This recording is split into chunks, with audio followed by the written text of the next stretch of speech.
Welcome back to the Deep Dive. Today we're continuing our journey through the Manual of Patent Examining Procedure, the MPP. And we're making a bit of a pivot. We're moving past the whole drama of getting a patent granted. Right. Now we're into the lifelong job of keeping it alive. That's exactly it. You can fight so hard to get the patent issued, but then you can lose it all to simple bureaucracy. Our focus today is on Chapter 2500, which is all about maintenance fees. Okay. And specifically, we're diving into MPP Section 2542, Change of Correspondence Address. So this is basically learning how to update the mailing address on what could be a multi-million-dollar asset. If the bill goes to the wrong place, the asset just vanishes. It lapses. It's worthless. The goal here is to really understand the exact steps the USPTO requires to make sure that crucial mail gets to the right person. It sounds so simple. Just change an address. It sounds simple, but think about it. Portfolios change hands, law firms merge, attorneys leave. It very quickly becomes one of the biggest risks for accidental patent abandonment. All right, so let's start at the very beginning.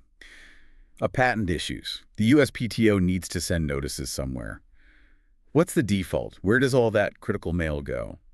So the default rule is actually set way back during prosecution, unless the patent owner has specifically filed a separate fee address, which is pretty common now, but wasn't always. Right. All official communication from the USPTO goes to the last correspondence address that was on file during the application process. And historically, that would be the law firm that prosecuted the patent? Almost always, yes. So what's in this mail that we're so worried about missing? What kind of communications are we talking about? It's everything related to the patent's life post-grant. Yeah. So, official notices, receipts for payments, that sort of thing. But the absolute critical piece of mail, the one that can kill the patent, is the notice about mandatory maintenance fees. Okay, and those are the fees due at 3.5, 7.5, and 11.5 years. You miss one of those deadlines. Or really, you miss the notice about the deadline. And the patent expires. It's gone. This is why getting the address right isn't just some clerical task. It's fundamental to the asset's value. If that notice is going to a firm that shut down 5 years ago, the patent is at serious risk. That makes perfect sense. Okay, so let's move into the most common reason you'd need to change this address. A practitioner transition. A law firm gets the patent issued, and then the client moves the work in-house or to another firm. The first firm definitely doesn't want to keep getting those notices. Absolutely not. And this is actually where MPP 542 gives us a really useful efficiency rule. Because in the past, if a practitioner wanted to get off a file, they had to file a formal request to withdraw. Under 37 CFR 1.36, right. That's a whole process. And a huge process. Yeah. You often need to show good cause, notify the client, make sure new counsel is in place. It's a heavy lift. For every single patent in a portfolio, that sounds like a nightmare. It would be. And that's why this clarification in the MPP is so important. Section 2542 states very clearly, a practitioner does not need to file that formal withdrawal under 1.36 just to change the correspondence address for an issued patent. That's a huge shortcut. It must save an incredible amount of time and money. Why does the USPTO allow that exception? Well, because the purpose here is purely administrative. A formal withdrawal, a 1.36 withdrawal, is about ending the entire legal relationship. This is much narrower. It's just about rerouting the maintenance fee notices. So the practitioner is just trying to get rid of that one specific liability. Exactly. It's like a surgical strike on that one administrative burden without all the formal paperwork of a full withdrawal. Okay, but this raises a really important question for me. If I'm a practitioner and I use this shortcut, I just change the address, but I don't formally withdraw, am I still the counsel of record for other things? Like, what if a lawsuit is filed? That is the critical nuance, and you have to be careful here. This is an administrative carve-out only for maintenance fee mail. If you want full legal separation from that file, you probably still need to do the formal 1.36 withdrawal to protect yourself.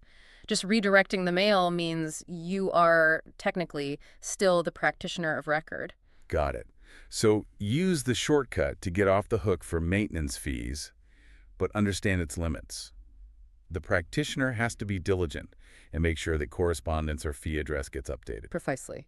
It's their responsibility. Okay, so they've decided to make the change. How do they actually do it? Where do you send this request? Is there like a special department for issued patents? All requests to change the correspondence address have to go to the Office of Patent Application Processing. OP. OPP, yes. Wait a minute. Patent application processing. That sounds like they only handle pending applications, Hmm. not issued patents that are paying maintenance fees. I know the name is confusing. It's a very common question. But OPAP is the central office that manages all the master bibliographic data for all patent files, pending or issued. Ah, so they own the master address list, so to speak. That's a good way to put it. So they are the right place to send it. And when can you make this change? Is there a time limit? No, you can do it anytime during the entire enforceable life of the patent, from the day it issues right up until that final maintenance fee window is about to close. So if a company buys a patent that's 10 years old, the first thing they should do is file this change to make sure those notices for the 11.5-year fee come to them. Absolutely, the very first thing. And when they submit that request to OPAP, there's a really critical tip to ensure it gets processed correctly. Okay.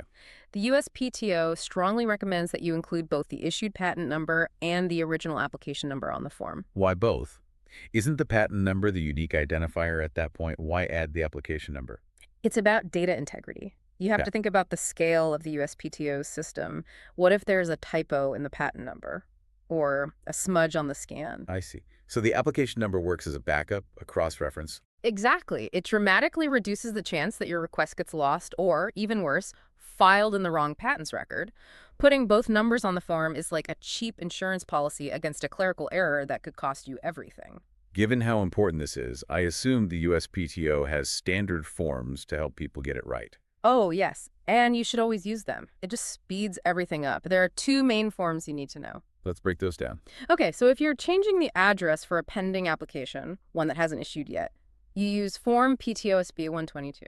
122 for pending. Got it. And for issued patents, the ones that we're focused on today. For an issued patent, you need to use Form PTOSB 123. That form is designed specifically to be routed correctly within OPAT-P for post-grant matters. Okay, that's clear.